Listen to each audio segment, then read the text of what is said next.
যদি তারা তওবা করে, সালাত কায়েম করে ও যাকাত দেয় তবে তাদের পথ ছেড়ে দেবে।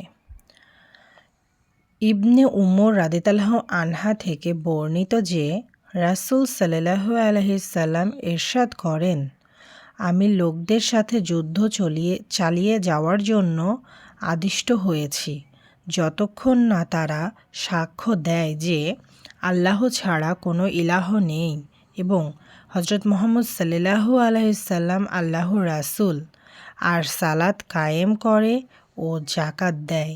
তারা যদি এই কাজগুলো করে তবে আমার পক্ষ থেকে তাদের জান ও মালের ব্যাপারে নিরাপত্তা লাভ করল।